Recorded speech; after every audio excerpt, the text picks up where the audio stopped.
Ray Allen Canine. It's no secret that we love Ray Allen Canine equipment. We use their products every single day at both Van Ness Canine and at Torchlight. Their mission statement says it all: to be the world leader in quality innovation for professional canine equipment for police, military, Schutzen, and ring sport.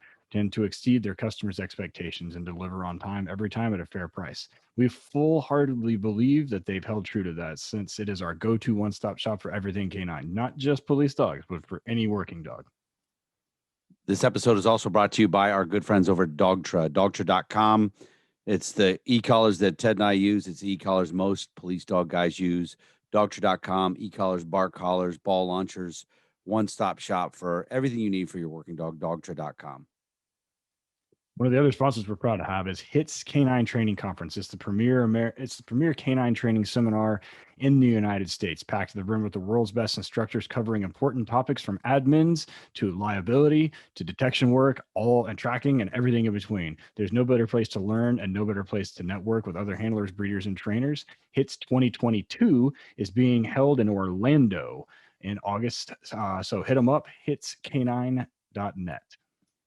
We're super happy to be represented by our good friends at Kinetic Dog Food.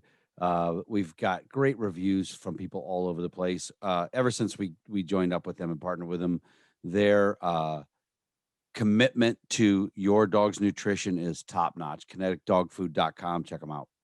Jim over at NC Canine out in North Carolina. It's the culmination of 13 years of experience in handling or training law enforcement canines. They use real world deployments to develop their training program and rely not only on their experience, but the current experience of the nation's canine handlers provide the best canine partner you can get. They provide pet training and police canine training based out of Four Oaks, North Carolina, and they serve the surrounding areas as well as nationally. Feel free to call them and learn more about their dog training program, police canine techniques, and methodologies. We got a brand new sponsor, man, American Aluminum Accessories.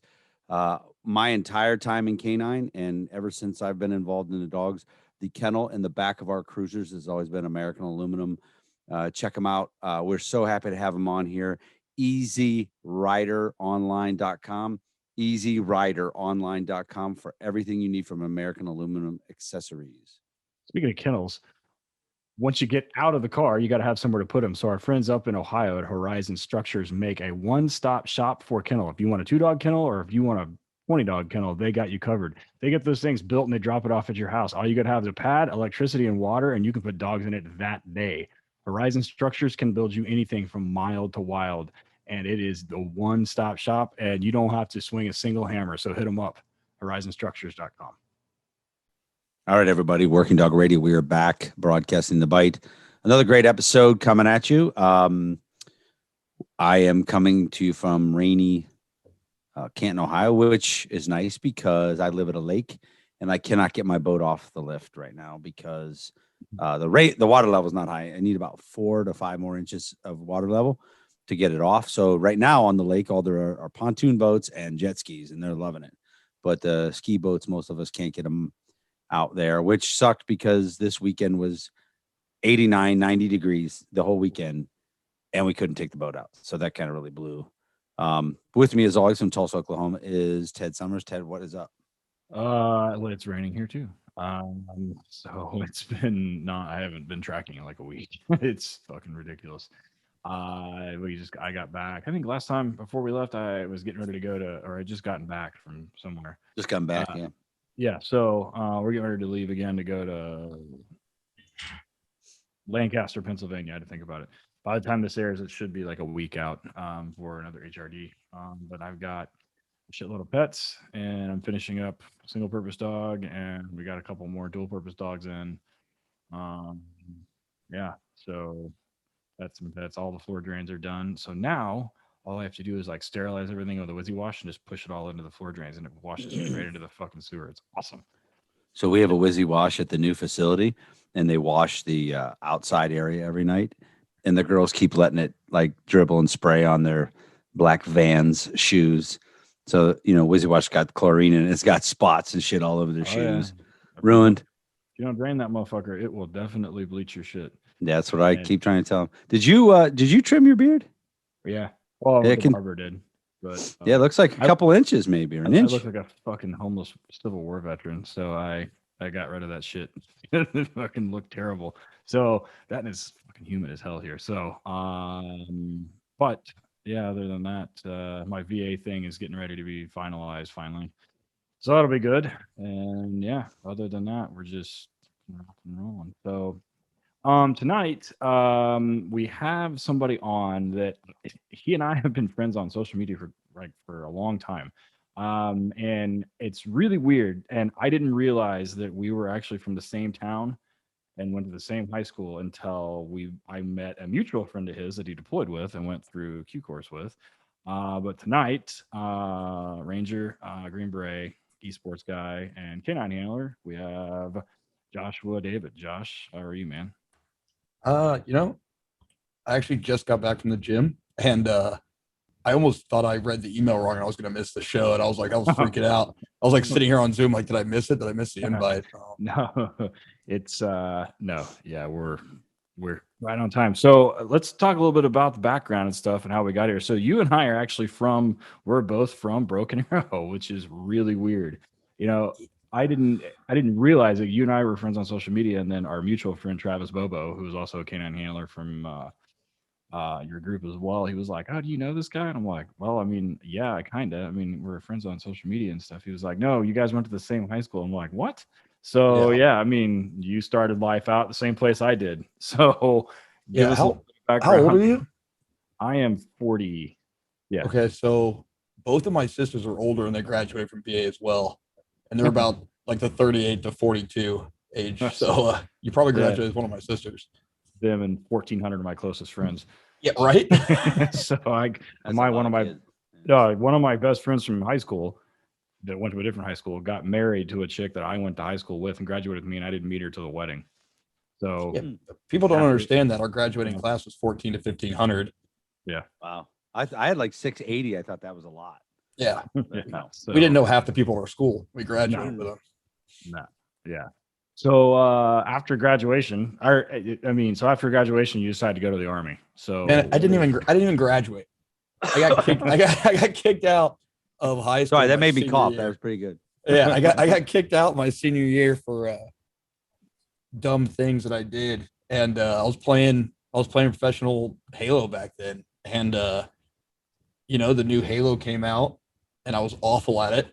So I realized I needed a job. I knew nothing about the Army, and I was like, screw it. The recruiters had came to the school like 4 months prior, and I was like, yeah, I'll just join the Army. Haven't really looked back since. We're looking at 14 years later. Excellent. So you went from playing Halo to having a recruiter talk you into going to the Army, and then you end up in RASP. Or was it still RASP then? Or it was RIP then. Okay. Yeah. So I just asked, like, what's the quickest way I could get like to basic or whatever. He's like 11 X-ray. I was like, what's that? Sounds great. I knew nothing about anything that I joined. I got RIP in basic. They're like, who wants to be a ranger? I was like, that sounds cool. Let's do that. Sounds cool. Let's do that. Dumb. I have no idea. Sounds fantastic. I like to carry heavy shit for a long way. That sounds great. No one told me anything about it. I was just like, oh, cool. Something different. Let's do that. Yeah, I stayed there for about 3 years, did 2 deployments to Afghanistan with them, and ended up working with a lot cooler guys on my deployment that I wanted to be like. And I asked, what's like the quickest way I could get there?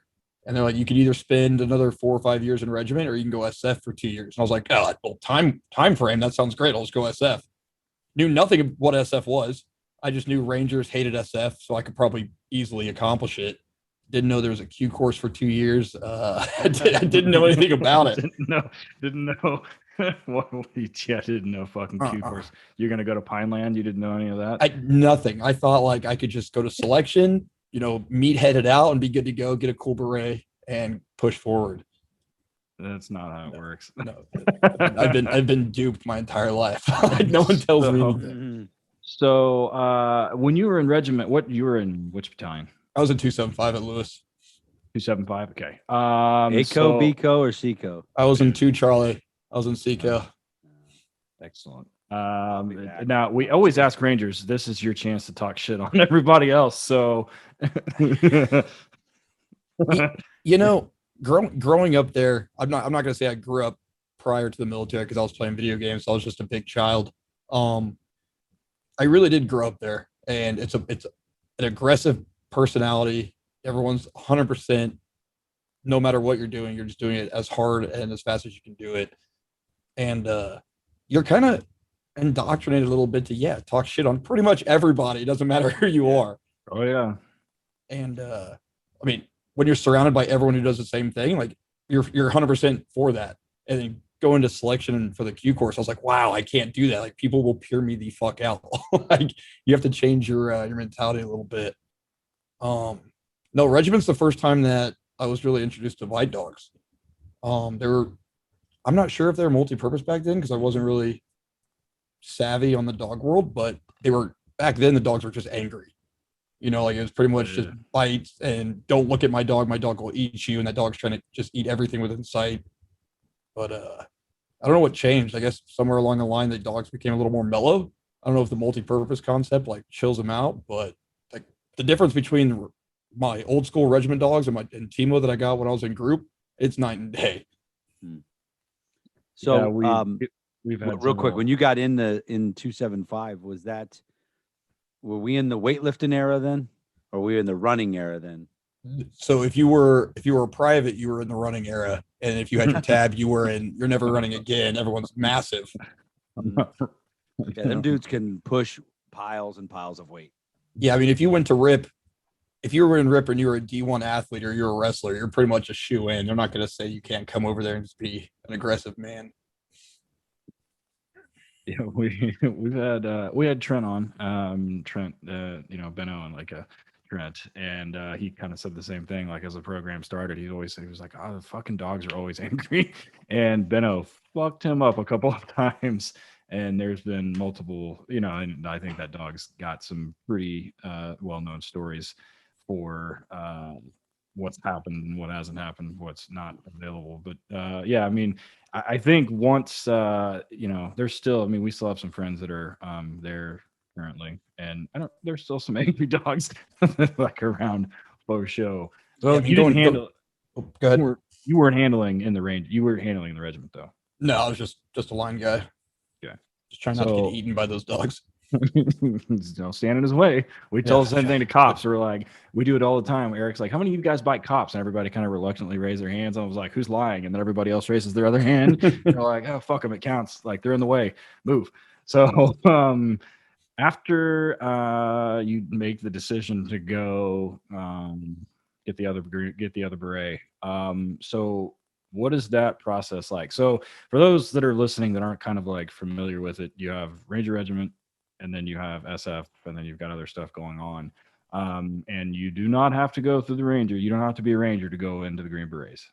You can take an X8, you can take the 18 series, you can do an 18 X-ray and go straight in, or you can do some other pipelines. But was it a common pipeline for you to go from the Ranger Regiment over to SF? Not at all. It was actually more of like a taboo thing because like growing up in Regiment, like if you want to be a fat, SF guy and hand out soccer balls to children and like win the hearts and minds, go over there and wear your cool Nike boots. And you don't know any better, so you're just like, yeah, screw those guys. Ended up running into a couple ODAs on my second trip with a bunch of other organizations. I was like, these guys aren't that bad. Like it was a dive team. They were all pretty amazing shape, like long hair, beards, like everything like you want to do when you get in the military, but you don't know how. It was like those guys. And just after having that conversation, I got back from the deployment, dropped my packet, and all hell broke loose. Like it was a nightmare.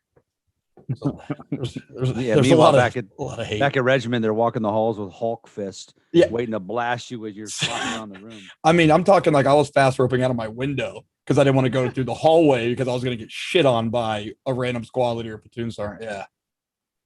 But yeah, they said stuff like, have fun. You can't even pass a PT test there. When you get back here, your stuff's going to be in the hall. We're going to send you to the regular army. I was like, if we're so much better and in such better shape, like how am I going to go there and fail? Like it should be like a 100% pass for me, right? And they're like, well, yeah, but no. I'm like, okay, that's what I thought. Well, because you're a Ranger, of course. Yeah, it's so they still have to protect their, like, we're better than everyone, but they just didn't like the concept. That's pretty funny. Yeah. So, I mean, all it was I hit up a special operations recruiter, said, hey, I want to go to selection, took a PT test. He gave me a date, showed up to selection. It was like 19, 21 days, whatever it was. Like that shit sucked. I mean, people ask me now to like tips or tricks. I'm like, brother, you guys have the internet. Like we barely had that shit coming into this. We didn't have these like Tim Kennedy with his guides, like all these cool guys with all these books and tips and tricks. You just went and you just nugged it out and hoped for the fucking best. And that's kind of my mentality now when people ask me questions. I'm like, quit overthinking shit. Like everyone these days wants like the keys to the keys to the fucking castle. It's like you're gonna overthink it if we do that. Or you're gonna 21 days. You're gonna try and game it. And you can't. They rotate shit. Like you try to game it, and then you're just gonna get blindsided by something else, and you're gonna feel like an idiot. And I'm gonna laugh at you. What is you think it? you come up with something clever? Yeah, right. We didn't just start this program. It's been going for years and years and years. We've seen guys try to game this shit. Yeah, this isn't class 3. Yeah, one of my buddies was in 275 gave me a saying that I say all the time at HRD. When people look at me, they're like, "You want me to do what?"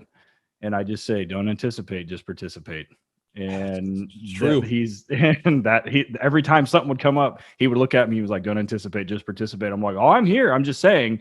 He's like, yeah, it'll be fine. You're not going to die, or we're not going to die, or it's not going to be that bad. It's not going to be that bad. That's the other thing.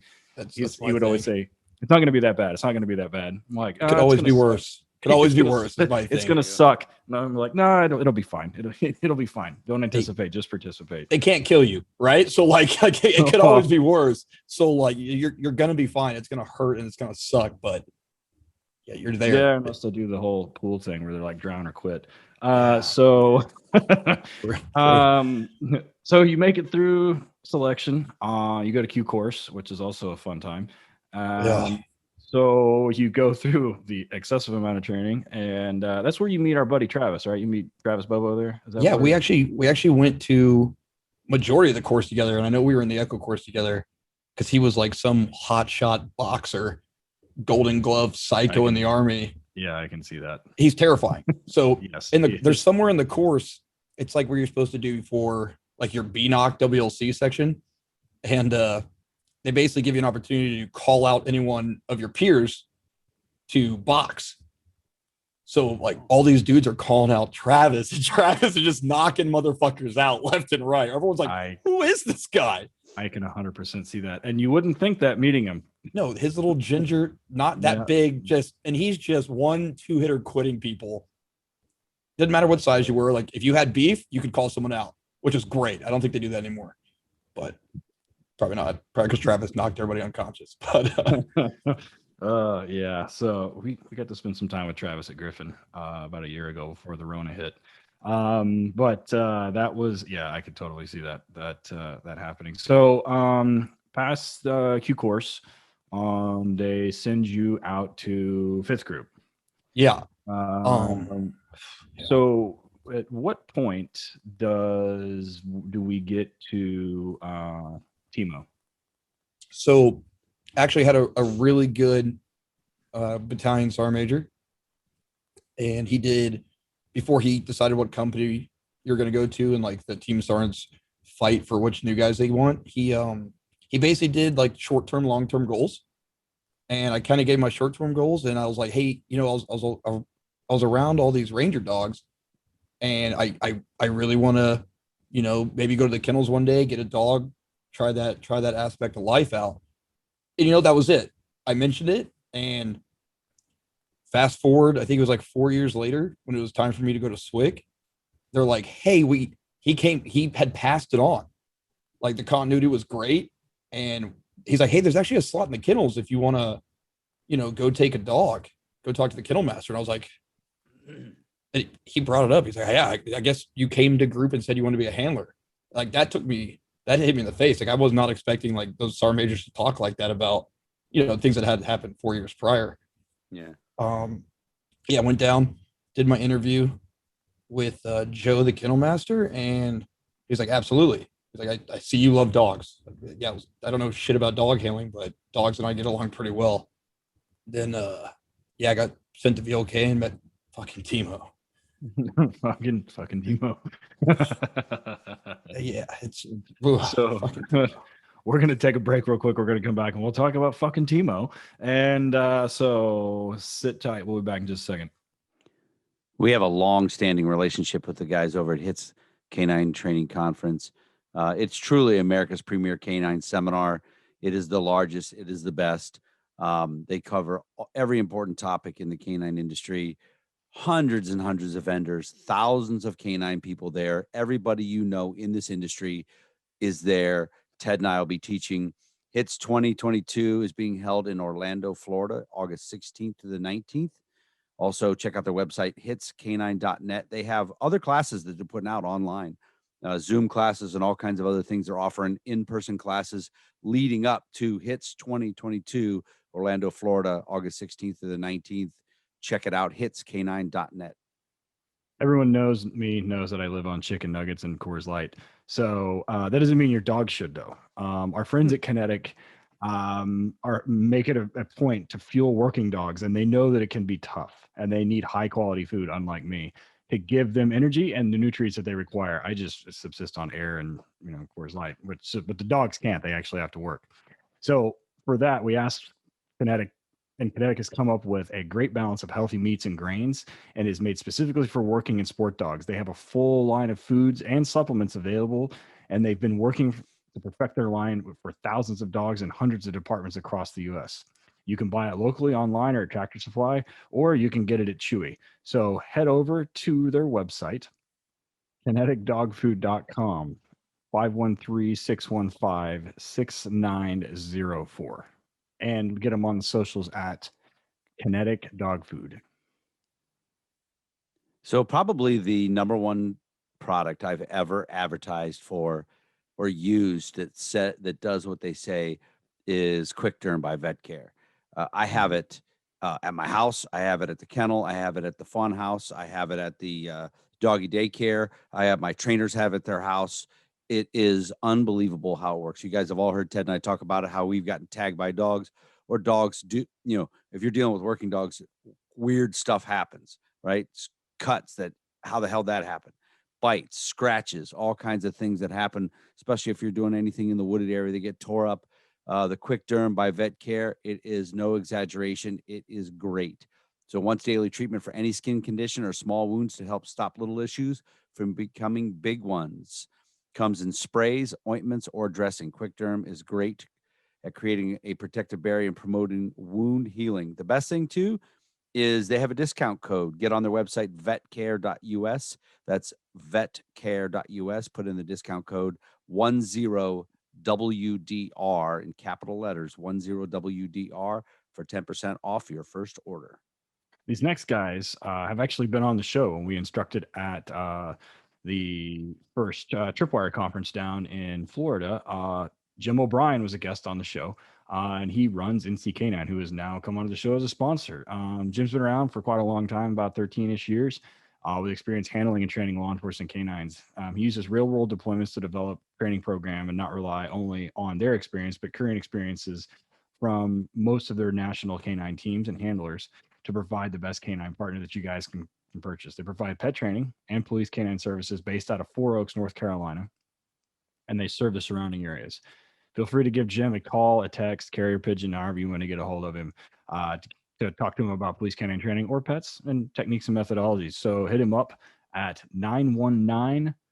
919-438-0141 or J O'Brien. That's JOBRIEN at NC, letter K number 9.us. Check the show notes. We'll put it there. All right, we're back with Joshua from Ranger Regiment, 5th Group, and we were just talking about going to VLK after assign. That story you told. It's like when we had on Will Chesney, and he was like, "Oh, I got over to that group," and he was like, if I wanted to do something, he was like, I get in there and like everybody there is like a ninja with a fucking firearms, and everybody's like a shooter, and they're doing like 10,000 round packages and everything else. And he was like, and I show up, and I'm like, if I'm gonna do anything, I got to figure something else out.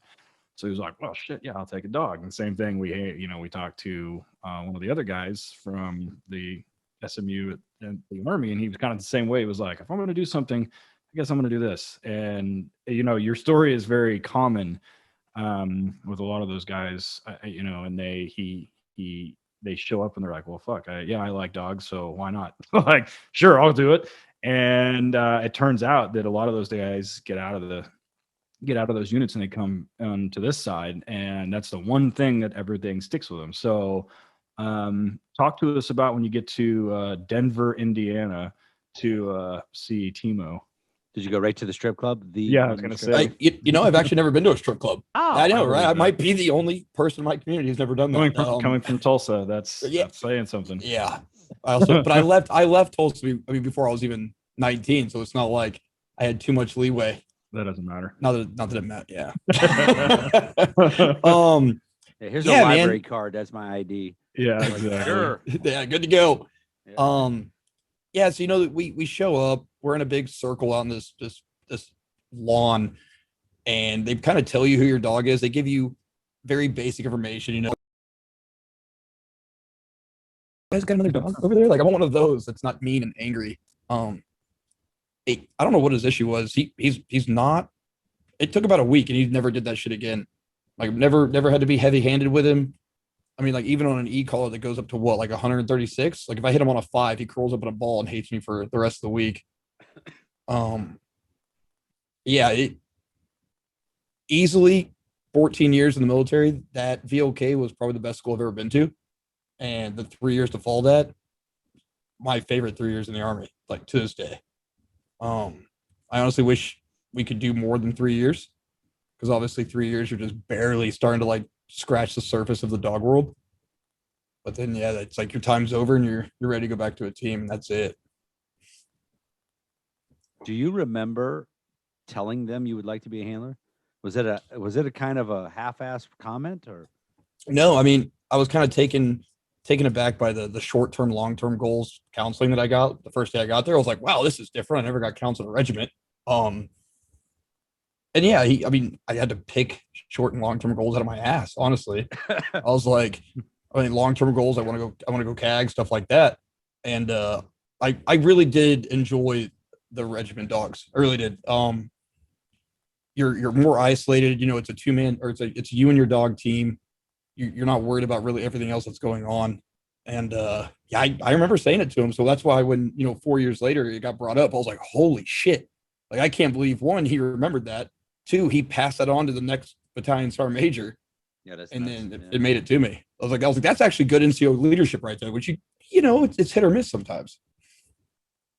Yeah, and they have, they set that system up a long time ago, I'm sure, and it has paid dividends over and over and over again. Guy comes in, doesn't know you, looks, gets kind of an idea on who you are based on things you said 4 years ago. Obviously, 4 years changes somebody, but then they see dog handler, Denver, Indiana. Here you go. Yeah. Have fun. We got a place for you. Go have fun. Yeah, and that's another thing, like, in those, because we've had guys come through that were in other SMUs and talk, and they're like, and it's kind of the same thing. Like, if you want to do something, and they're like, all right, well, go do it. Like, I mean, if that's what you want to do, like, we'll burn a billet and you can go do it or whatever. But it's not like on this side, like in law enforcement, I've had guys like do all the fundraising and do all of the paperwork and all the other bullshit. And Eric can tell the seniority story here in a second about, to be a canine handler, and the chief will pick somebody else. And I'm like, why the fuck would you pick somebody that doesn't want to be there? And then you get the dude that doesn't want to be there, and they give him a dog, and then the results are awful. But even on that, you see that in some of the groups. You'll see some of the senior handlers that get sent to the trainers course when, like, they don't actually enjoy handling. They do, you know what I mean? Like, they're ready for their time to end so they can go somewhere else. And you see some of the younger motivated guys who are living and breathing the dog world. Like, please, like, send me to the fucking trainers course. And it just doesn't happen based on seniority, and people just don't care. Yeah. One of the things when we've had guys on from tier 1 units, and we talk about, the big difference when they've all said this in other podcasts too, is the funding and how much money.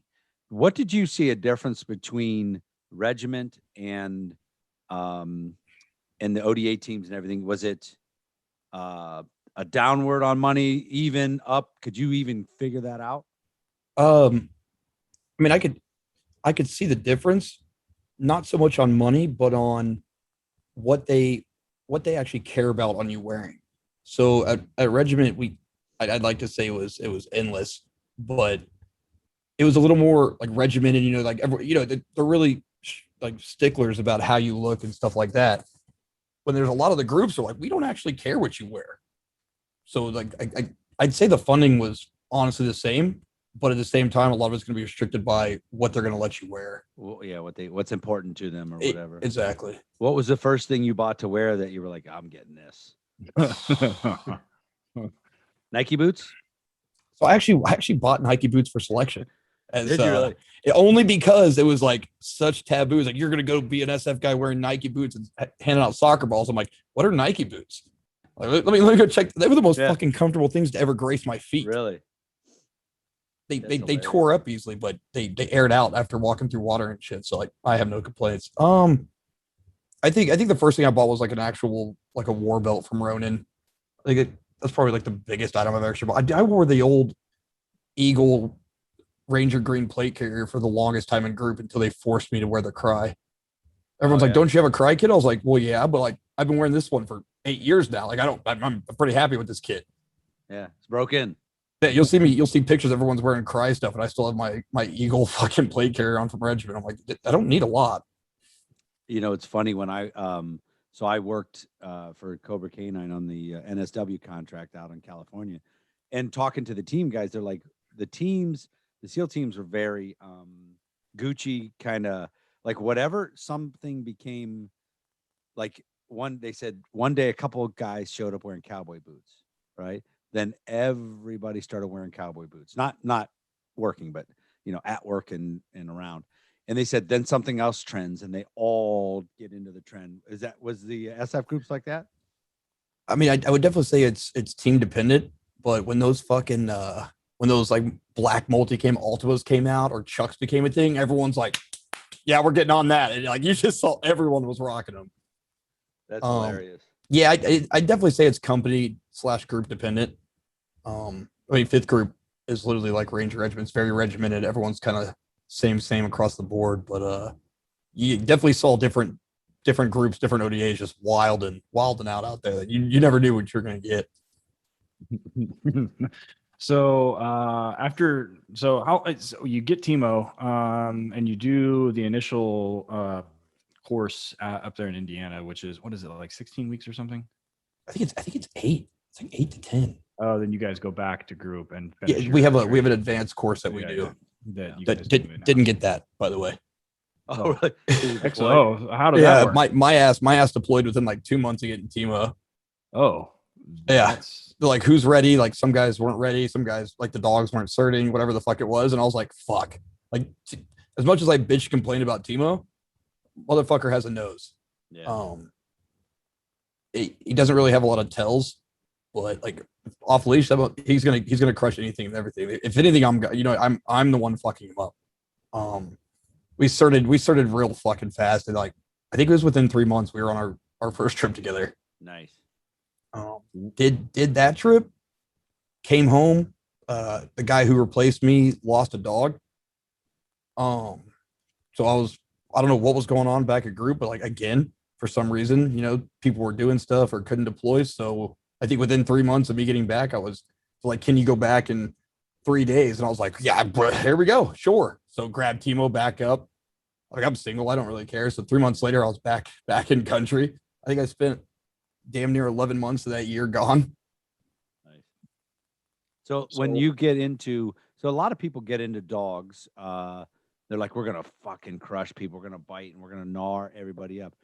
And then they become super kind of surprised at how much they enjoy the detection side of it because of the lives it can save. Did you kind of feel that way too, or no?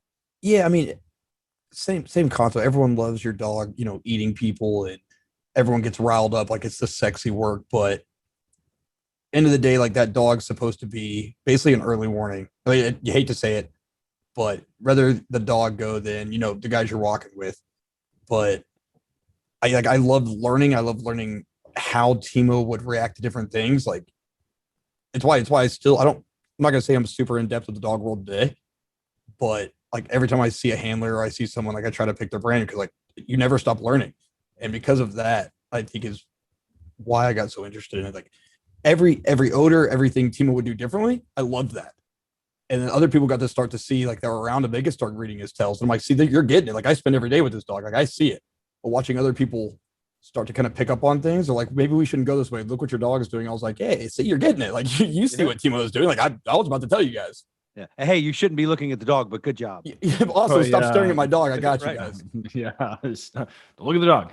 But so that was kind of the, that leads into the thing. So did you bite any of the team guys, or did he bite any of the team guys?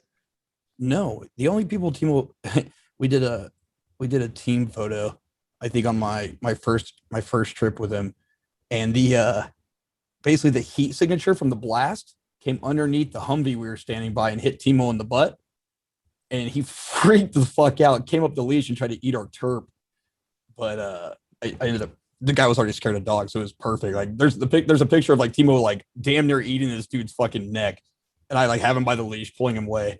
Like, yeah, we got to reset that, guys. Yeah, another photo, please. Another blast, please. Sorry,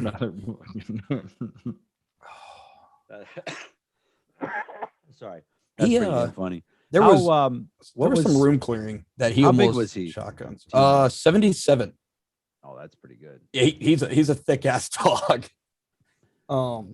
He had to shoot houses and shotguns. He had some issues with. He like if I had there's some of the, I don't know why we had to do it. Sometimes I had to have him on like a hip lead, and I wouldn't even be leading the stack. Like I wouldn't even, like if we were already in the building and we're back stacking up on rooms, like he would be back there with me. So then obviously there's a shotgun going off in front of him. So he's freaking the fuck out. He's trying to eat me, and then he's trying to eat whatever's near him. I don't think he actually ever bit anyone on accident, minus me. No, I like that. Minus me. Yeah, That just left a little bomb out there for. we had our come to Jesus meetings a few times in his kennel. Like he'd bite me, I'd kick him. He'd bite me, I'd bite him. We'd look at each other. It was great. Yeah. So you did 2 deployments with him. 2 deployments. Yep. What was there any time that like you or the rest of the team guys are like, fuck, I'm glad the dog was here. Had the dog not been here, it would have gotten hairy. There wasn't really a moment based on the country we were in that anything he indicated on or he found was going to be super detrimental to what we were doing, or like close enough that like people were worried. I had the cool guy Navy EOD attached to us, so like you put them together with the dog, like no one was really super worried about shit. There was like Travis found a couple hides, probably like 100, 200 miles away from us. And that kind of opened our eyes to some shit that we weren't looking for. So everyone kind of buttholes puckered a little bit on that one. But I got Teemo super quick up on that odor because Travis brought it to me in country. Nice. Yeah, we really didn't have any super. I think my biggest moments with him were like other fucking dogs. You know what I mean? Like it wasn't like any of us worrying about like hairy situations, but the random camp dogs and like the Shakes dogs trying to eat Teemo is just that was probably the biggest issue I've ever had in country. Now on 2 deployments. So when I was working for Cobra, I had team 1 assigned to me, 2 dogs, 2 different platoons. And when we did our workups, the each platoon did different SOPs based on the EOD guys and how they kind of want to handle things. So we had to change training in between it. Was that different for you each deployment? It was, and we even had one of the EO teams rotated out on during one of my trips, and those guys had a different way of running things. It kind of depends on how senior those guys are versus how senior you are, based on like who wants to run the show. Because they were the super Gucci Navy EOD guys, like, and both times their senior was a very salty human. So I pretty much let them tell me what they wanted, and then we worked together on it. But every now and then, like, they had different ways they wanted the dog to be ran. Like one guy never wanted Teemo off leash ever. So like I had him on like a fucking 30 to a 60 foot the entire trip.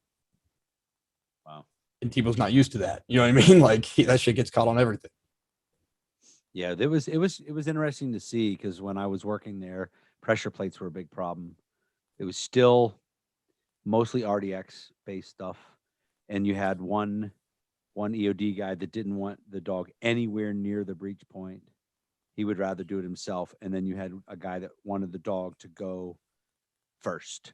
Yeah. Because they were doing the doormat, so to speak. A lot of pressure plates around there, and we just had to work it differently with each one. It was pretty interesting. Those EOD guys deploy a lot, and that was my biggest thing is like these guys know what the fuck they're doing. Like they're so set that they have so many months in country. I'm like, I'm not here to step on your toes, man. Like you tell me what you want, and I'll figure out the training and how I'll work around and get what you want done.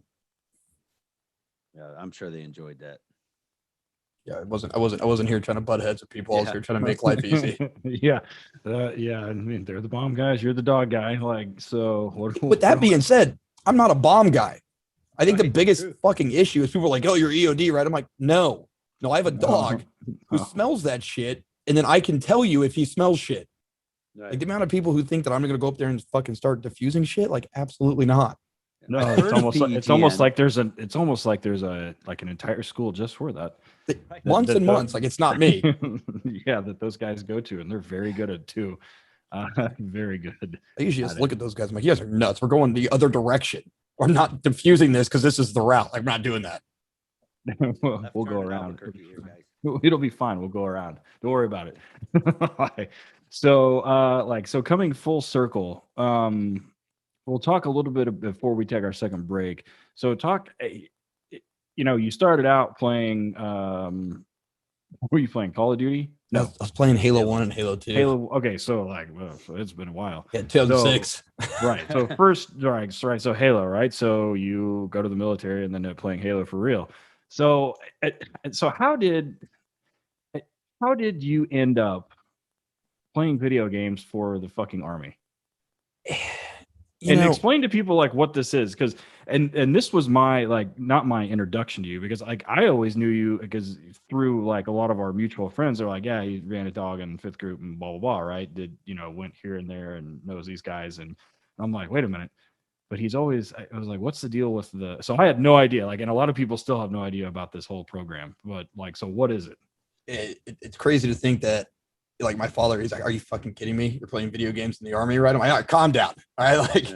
The fact that I came full circle kind of blows people's minds. Yeah. So the army sent out a mass email to every soldier saying hey, we're starting up this new thing. There's a CrossFit team, a strongman team, a band, and Army eSports. I thought it was a joke. I thought it was trash. I put it in the trash can immediately. I was like, no, one, if it's real, I can't leave USASOC to play video games. It's not going to fucking happen. Right. One of my buddies kind of did the job for me and kind of told them that I used to play competitive video games. I got reached out. They're like, do you want to do this? I'm like, I mean, yeah, what a silly question. What a lot of people don't understand is my time at group as an enlisted guy was done. I had already put in my green to gold packet to become an officer. I was 3 months out from PCSing, going to college for 2 years, and commissioning. So when I got told, hey, do you want to be on the esports team? It wasn't me choosing esports over group. It was me choosing esports over college and commissioning.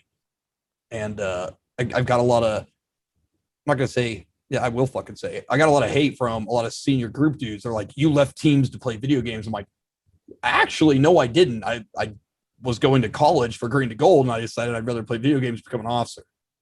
Big difference. Yeah, I tried out. They said, hey, you made it. We're going to PCS you to Fort Knox. And I'm like, the fuck is Fort Knox? Okay. And this is where USASOC, CSM, and Commander hit me up. We did a VTC, and they're like, do you want to do this? They thought that I was just kind of being coerced into it. I was like, no, this is awesome. I can get out in front of people, explain the SF way of life, regiment stuff, a lot of things that people aren't privy to. I'm the guy that can literally talk to you about anything and everything. And he's like, oh, well, I mean, if you want to do it, then this fits our soft efforts of 2020, 2021. So yes. I didn't know what USREC was. I've always been in soft. So everyone kind of told me that I didn't know what I was getting myself into. But I was like, whatever, man. I'm going to play video games. I'm an SF guy. I'll be fucking fine. So So history repeats itself with you, I Yeah. think. This is the Yes. story here. I had no idea what I was going to self into. We're going to take a break real quick. When we get back, we'll talk about what you didn't know you were getting yourself into. So don't go anywhere. We'll be back in just a second. All right, guys, this episode has been brought to you by great sponsors of ours. Please don't skip through this. Take a listen to them. One of our oldest sponsors and great friends of ours are the people down at Highland Canine down in North Carolina. I really like them. We see them at all the conferences. I know a lot of people have been to their school for dog trainers. They've been on the podcast. Highland Canine, they're a full service canine and pet dog training business where they can train you to be a trainer. They can get you a dog. They have handler classes. They have supervisor classes. They have trainers courses for just LE. They have them for anybody who wants to be in the dog business, be a dog trainer of any kind. Check them out. Their website is tacticalpolicecaninetraining.com, tacticalpolicecaninetraining.com. If you are smart, you'll go down there in the winter. It is North Carolina. It is warm. You get to work dogs. It's no joke school, guys. You're not going down there for a month and rushing through it. They're actually trying to make you real deal dog trainers. Tacticalpolicecaninetraining.com. Next is a sponsor that's been with us for quite a while, Dogtra. I love Dogtra stuff, and they continually keep bringing out new products. One of the things that I've been using a lot lately is the new Tone Box. If you're a pet trainer or if you train a lot of police officers, and I harp at my guys all the time about timing, and this thing literally compares to the remote. And when you're using the remote, whether you're using Nick, constant, or vibrate, it makes a noise, so you can get the timing down 100% consistent. And so I can demonstrate how to do an out with an e-collar immediately, quickly, and it is so effective that I can't believe that it took me forever to figure it out to get that. They've also got these new comfort feather, like titanium things that go on the collars that are fantastic for making sure we got contact. It actually has 6 points, and this comes in 2 sizes, and it's a titanium feather thing. They're awesome. They got comfort contact points for the bark collars, the YS600. One of my favorite things. I have about 50 of them at the kennel, and it is dead silent. And I put them on all the pet dogs, and I can leave them on because they have the comfort contact points, and they're fantastic. All this stuff you can get at dogtra.com. And if you use the discount code WDR10, you get 10% off a single item over $200. So that covers the ball trainer. That covers the 1900 Ask Hands Free, which is my personal favorite for all the big dogs. It covers the 2-dog system, the 202C, which I use for the 2-dog pet guys, and fantastic. So dogtra.com, or go to @DogtraOfficial on all the socials. That's Facebook, Instagram, all those places. So hit them up, dogtra.com. Guys, I don't even shop any other sites when I'm looking for everything for dogs. Our one-stop shop for anything pet dog training and police dog training, hunt dog training, anything you need, you can find at rayallen.com. They have been doing it forever. We have a great relationship with them. Again, they're at all the conferences. You can stop up and talk to them. They have more stuff there than any place. rayallen.com. They are amazing. We have a great, really, really good relationship with those guys. Like I said, I get on their website. I do not look anywhere else. I just get on Ray Allen. Why should I? Fill up my cart, pay it, boom, shipping. Here we go. Everything's coming. rayallen.com. And guess what? We do have a discount code for them. Working Dog Radio for 10% off. It's all one, Working Dog Radio, and it's all caps. Check them out, rayallen.com. I'm not too ashamed to admit that I used our own discount code to buy stuff for the kennel. We have American Aluminum next. They're a new sponsor for moving forward. They have been around for quite a while. They manufacture a wide variety of products, from the high-quality cam lockers and toolboxes to a huge line of products designed to meet the ever-changing needs of law enforcement community. Back in 1992, due to the demand for safe, secure transport for a nearby law enforcement department's canine, they introduced the very first Easy Rider canine. They have continuously grown and expanded products, catering to the needs and wants of the valued customers and high-profile clientele. Over the years, as the needs have changed, they have evolved and expanded their products to include inmate transport systems, canine training aids, canine inserts, contraband, containment, and animal control systems, just to name a couple things. So you can find them at easyrideronline.com. That is Easy Echo Zulu Rider Online.com. You can find them on the socials at American Aluminum Accessories. And then you can hit them up toll free, 1-800-277-0869. You don't have to worry about writing all that down. We're going to put it in the show notes. So just scroll down to the bottom, write it down, click the link, takes you straight there onto your phone. Our first sponsor we ever had, he's our ride or die. He's been with us since the beginning, is Arno over at ALM Canine Equipment. His stuff is so good. Ted, gets suits. Ted's suit, he's had it for a long time. Arno's fixed it. He's taken 1 million bites on it. It still holds up. The thing's amazing. I've got a suit from him. I love it. Use it all the time. But the main thing that I really love about Arno is his hidden sleeves are ridiculously amazing. They are the best. And his tugs. I usually buy tugs from Arno by the box load. He'll send me a whole bunch of them.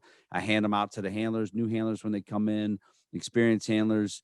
They last for a long time. They're amazing. The craft work is great. Arno's doing all the sewing there. He's got pre-made suits. He can do custom-made suits, everything you need out there. And he's out there in sunny Las Vegas.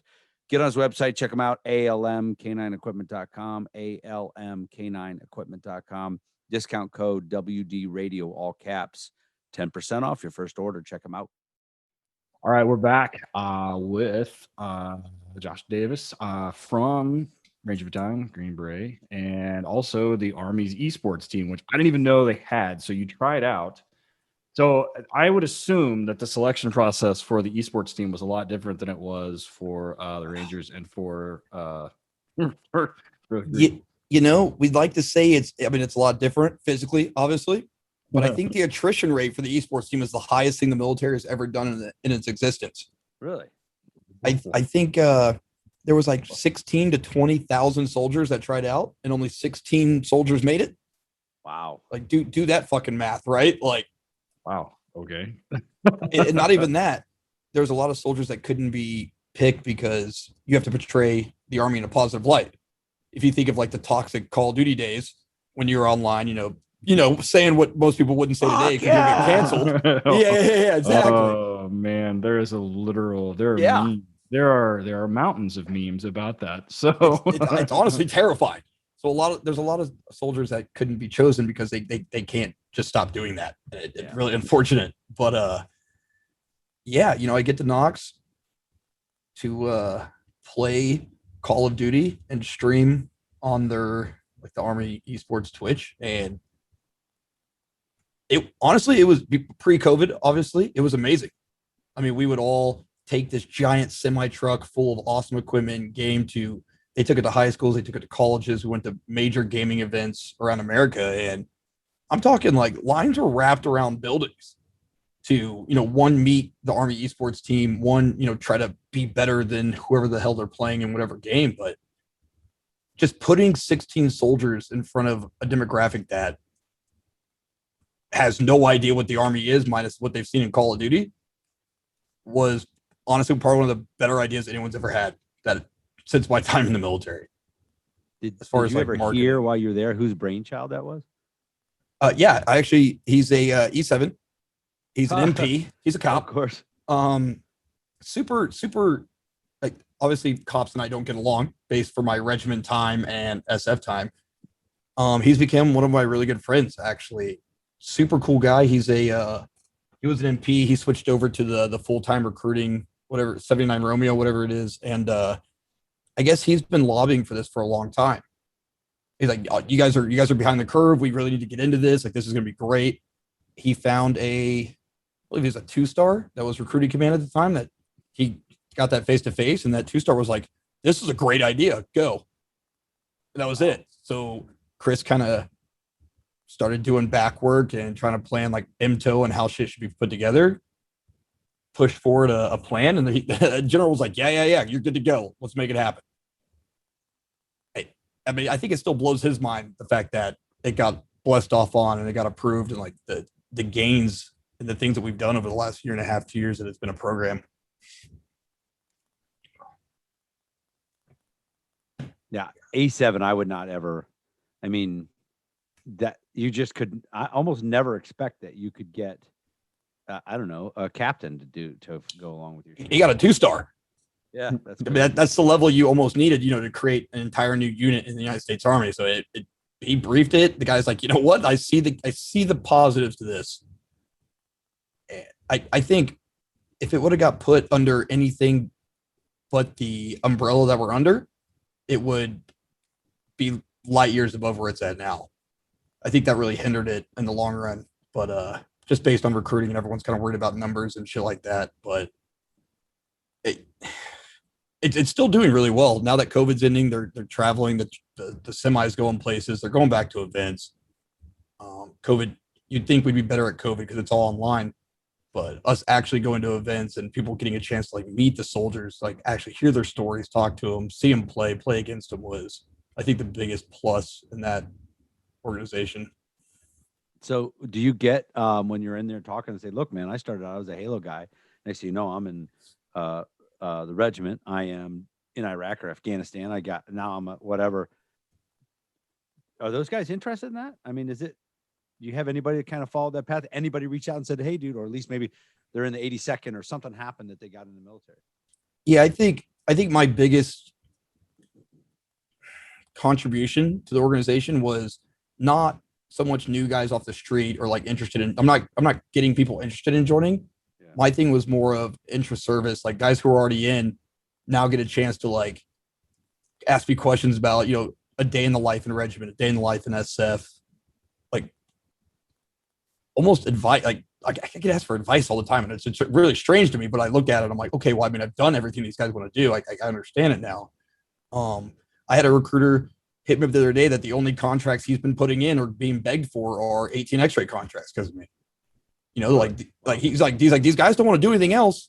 He's like, I play your Twitch streams at my recruiting office, and they want to be fucking you. They don't want to play video games. They want to do the shit that you've been doing before you start playing video games. I'm like, well, I'm here for it. Let's go. Yeah. You say, yeah, in the regiment, the Friday safety briefs are a motherfucker. Other than that, though, it's pretty good. Yeah. I mean, I had to fast rip out of my window every day, but besides that, it was great. Yeah. Take a Hulk fist in the head when you're not looking. So it's weird. There's a Netflix, or is it Netflix? I don't know. It's Netflix or Hulu or something. There's an entire, not about you guys, but there's an entire like I had no idea that like gaming was like a huge like deal it is. There's a massive amount of, I mean, like people were playing in like Europe and they would have dudes from like South Africa and Australia, and dudes would fly in, and I mean it's like, millions of people are watching this, like more people than watch fucking F1. So the fact that you said that, it's $1 billion industry, right, with more concurrent viewers than any national sport. Yeah, more than F1 and more than soccer, and yeah, and if I was shocked. Other countries, it's a red carpet event. And it was a red carpet event a decade ago. America was a little late. I mean, if I would have fucking not joined the military and kept playing Halo, you guys have probably all heard about who Ninja is. Uh-huh. Blue spiky-haired guy, plays Fortnite, or he used to. Oh, yeah. I used to play with Ninja in Halo 2 all the time. And just shit all over him. You know what I mean? Like, we all, if you, that time frame, it just wasn't as big in America as it was everywhere else.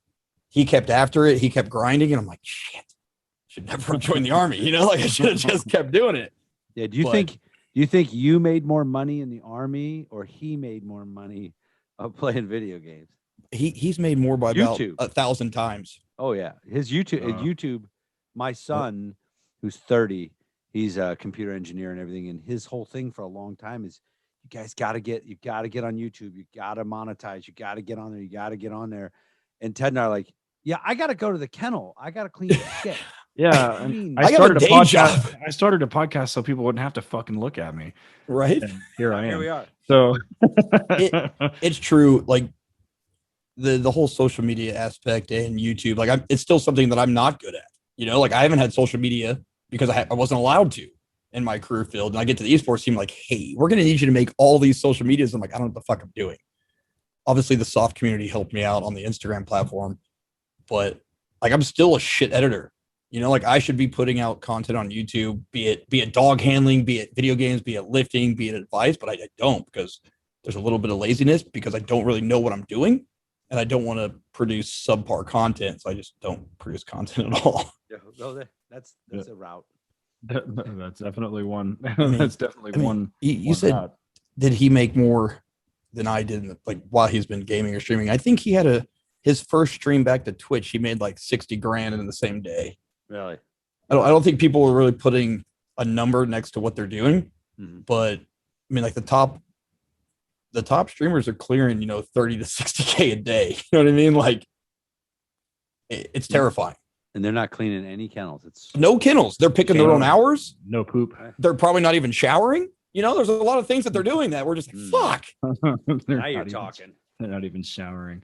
So the time at the eSports is up fairly recently. Because you're back at Bragg now. Huh? I'm at Knox now. I actually got my orders today to go to Bragg. Yeah, there was a lot of weird things that happened with the esports team. I got removed from the team. I got added back to the team, but I really don't even know why. Minus possibly personality conflicts / I wouldn't bend the knee and become what they wanted me to be. USASOC pulled me out. They're like, hey, come, we're getting you out of there as fast as possible. So I think it took 2 weeks to get me orders and a billet at USASOC. So I'm probably going to be gone the next 2 weeks if everything goes right. How was Fort Knox just to live there? So the surrounding area kind of sucks. I'm actually living on base because I didn't know the hours I was going to be pulling for the esports, because gamers are basically creatures of the night anyway. So I didn't want to be doing, 45-minute to an hour drives. So I live on base housing. I'm in my basement right now. It's a solid 50 degrees. It's beautiful. Yeah. Louisville's not bad. Nashville's 2 hours away. Like, it's not a terrible location. It's just the base is, when they got rid of that armored unit and no basic training here anymore, there's just not a lot of people here. Which, no lines in the gym, no lines at the shop bed, no one to hang out with. It's just, I got Timo, like. So I was going to ask, like, you got Timo the Bork. So he's, after you get out of, you come back to go to the team, the esports team, Timo, I guess, officially retires. Like, he's officially retired, or what's the deal? So when I left group, I retired him and another dog named Aris. Aris, I did some trade deals. I know a 375 guy who was up at Fort Drum, and he was talking about how he wanted a dog. And I was like, well, I have this Dutchie. I didn't tell him he was the worst dog in the kennel and a fucking psycho and tries to bite you. But I was like, I got a Dutchie, man. If you want him, I'm retiring him. And we retired this dog. You take him out of the kennel atmosphere, this dog's sleeping in the hammock with Drew. He's riding in his Jeep with the tops off. Probably gained about 12, 15 pounds because of the steak and random things he's eaten. But I've never seen a transition from a dog that people didn't want to handle to he looks like he grew up in a house somewhere with a bunch of kids and just living his fucking life. And Timo did the absolute opposite. He was like the calmest dog in the kennel, and then now he's a fucking psycho. So I really don't understand how this shit works, but I see him occasionally tearing shit up on. I left the other night, and I guess I didn't latch his kennel. In 7 hours, he destroyed my game room. Nothing electrical, thank God. He pooped and peed all over my gym. He brought about 60 items to my bed. He ate a full bowl of Qdoba with the spiciest queso and fucking hot sauce on it. He ate a candle. Nine rolls of toilet paper, which I don't actually know where he got the toilet paper, but he brought it to my bed. The person that was watching my house showed up in the morning, and she's like, your dog's on your bed, and he has like a cave of just a mountain of stuff on your bed with him. And I'm like, oh no. Then she went downstairs and found all the other messes. It was great. So again, not his fault. No, I didn't lock the kennel. The beginning of most stories. So I forgot to shut the door. I didn't lock the kennel. Right. He forgot his bark collar. I forgot. Right. So what you guys don't know is, since I've met Timo, I've never seen him sleep. He's never put his head down, laid down. Like, he'll lay down, but he'll whine at you with a toy. Unless he's in his kennel. You put him in his kennel, he curls up into a little ball, a little fox, and he passes out. But I mean, I've had him working 16 hours deployed, come back, and I'm like, this is where you're going to sleep. Like, this is it. No, he sits right in your face and just whines with a toy in his mouth, or like wants to work. And it's fucking terrifying. like I see all these other males that are cuddling in hammocks and, loving and passing out upside down. I'm like, Timo, can you just go to sleep once? Just once. He's like, yeah, when I'm dead. Right? So when I Don't worry about it stream, there. I'll put him on my couch over here with all these toys. He'll sit there on that couch and destroy toys for 8 hours. Wow. Or he'll sit in a bite on one of the bigger toys and just hold the bite and stare at me for like 30 minutes to an hour, but he doesn't sleep. So two things I want to back up real quick. Given the dog that was the motherfucker Dutchie to a 375 guy, was that maybe on purpose? Like, Well, he was, I don't really like 375. I mean, obviously. So I figured I'd give him the psycho. He was 375. He was in, I think he just hit 18 years. So he was a few years prior to me. I don't know really what he does now. He flies like drone racing for the Army at some point. He's got a crazy career. But he's like, I'm really looking at buying a Mal. And I was like, funny story, I got you a Dutchie. And he's like, what's a Dutchie? I was like, yeah, it's a Mal, but brindle. And he's like, yeah. It'll be great. With a giant head, and he fucking hates people. Like literally, I'm talking a week after he got that dog. That dog was cuddling in the hammock and just, I'm like, this is crap. This is bullshit. Should have gave him fucking Teemo and me taking Aris. Yeah. So, real quick, I got one more question, and it's you went through selection. You got the Nike boots. Did you wear Nike sandals for selection for the E team? Did you get some different footwear? I had Crocs. Perfect. Excellent. I'm a very big Crocs supporter. Alicia's gonna love that. Do it. I can't. If I go to the bar in cargo shorts and Crocs, I'm not here to impress anybody. I'm here to drink, and Crocs are literally the best thing to ever be created. Fight me. There's two things I've made fun of so much in my life that even if I wanted to do them, I couldn't do: golf and Crocs. I'm a bad golfer. I like driving the cart. Not a great golfer, but So I was in selection, and some of those older cool gentlemen came over. And I mean, this guy was probably mid 40s. He ran the 6 mile with us in Crocs. And I was like, and he not only did he run it with us, he finished like probably 5 to 6 minutes ahead of everybody. And honestly, at that point, I was like, I'm getting me some fucking Crocs. Like, this guy's a legend. Like, give me these Crocs. He changed my life. That's why.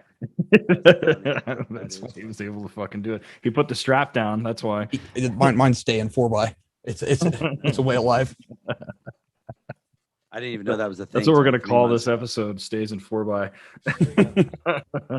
So after we leave, you haven't left yet. You just got your orders today. So you're heading back to Bragg to finish, or what are you doing? Are you going back to, because fifth group's not there. So we're the CSM and I were talking about a little bit. I'm going to finish my quote unquote SWIC tour at Bragg.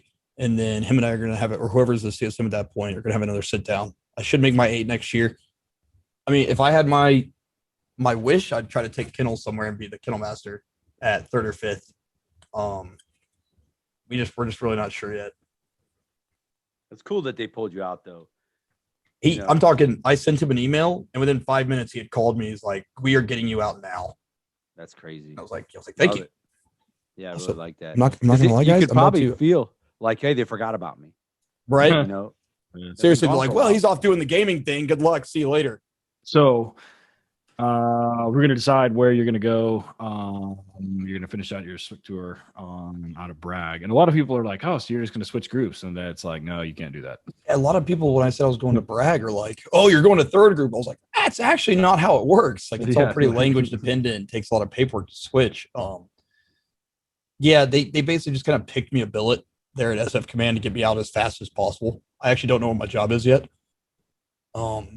But getting back into like the Fort Bragg area, there's a lot of different dog training companies. There's a lot of 3-gun going on.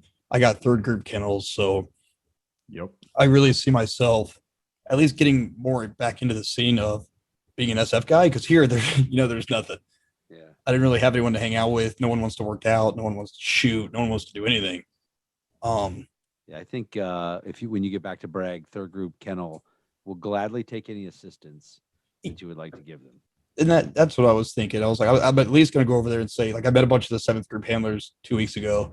Just got to shoot the shit with those guys. It was just nice being back in that community, not just SF guys, but especially guys who really enjoyed their lives as handlers. I I know I've told Ted that if I'm ever back in town that I will absolutely come fucking hang out and catch dogs and just bullshit because Torch light. right. I'm not scooping shit, but No, I'll no, come no. I'll come I'll make fucking game catch bait, dogs yeah, and me. shit. Yeah, no, we'll fucking work dogs. Police dogs. Police dogs. Yeah. I'm here for it. Come over. I could use the help. So now if I have guys come to help me, if someone works the leash and someone works the dog because I have a hole in my lung, so I can't do anything for more than like 5 minutes. And it kind of sometimes it's nice to just stand there and instruct. Right. My assistant trainer, he's got a real nice dog in his kennel, and we're building him up. And we got him on the bungee today. And his girlfriend was there, and I was showing her how to do the bungee. And just working the bungee, I was like, I gotta go sit down. It's so pathetic. Yeah, but now you get to sit back, call out people's mistakes, critique them, and give up all of your knowledge. Yeah, well, I do that anyway. Yeah. In the suit, though, usually. Eric's form of instructing is yelling. Yeah. Same. Fucking yell at people. Some people So- just take it better to yelling. It makes it louder, makes it more corrector. So Eric's like, yep, for everybody that can't see. He's like nodding. He's like, mhm. So yeah, so headed back to Bragg. So where can we find you now? I mean, you're still on all the Twitch and the Instagrams. So where can we find you? Yeah. I mean, it's my handle or whatever is the same for every single platform. It's Strotnium. I think pretty much across all platforms. That's pretty much it. I really only use Instagram and Twitch at this point. I stay away from Twitter. And Yeah. I never understood it. A lot of people's careers. Yeah, Right? I only get there to troll reporters that post canine stories. Which Someone's got to ends do up- it. So, well, it ends up super well. They end up blocking me, which is fine. But they work for the Washington Post. So I don't care. So You said That- Strotnium? It is. It's a STROTNIUM. Yeah, It's actually an element on the periodic table. I was in 7th grade. I needed a gamer tag. I swapped 2 letters around. You just started smounting them and moving the letters. Yeah, I actually had a chemist get really mad at me one day in Fortnite. I matched up with him, and he's like, "How fucking dare you?" He's like, Oh. "People put countless hours into discovering this and naming it, and you have the audacity." I was like, "Brother, I was in 7th grade. Chill." Yeah. It wasn't last week. Fuck it. Relax, dude. Yep.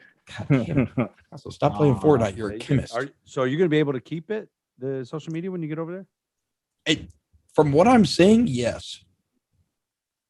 I only say that because all these other groups have social media and no one gives a fuck. And it was really only like the 5th group persona of like the regimented 5th Ranger Battalion kind of stuff going on. Yeah. Because I don't see myself really going back to a team or taking a team, no one has said anything about it. So I'm going to continue to push, continue to mentor and, give advice where I can, do things like this. And I'm just here to fucking help people. You know what I mean? Like, I have a lot of knowledge on a lot of things that people want to do, and I'm an open fucking book. Nice. I like it.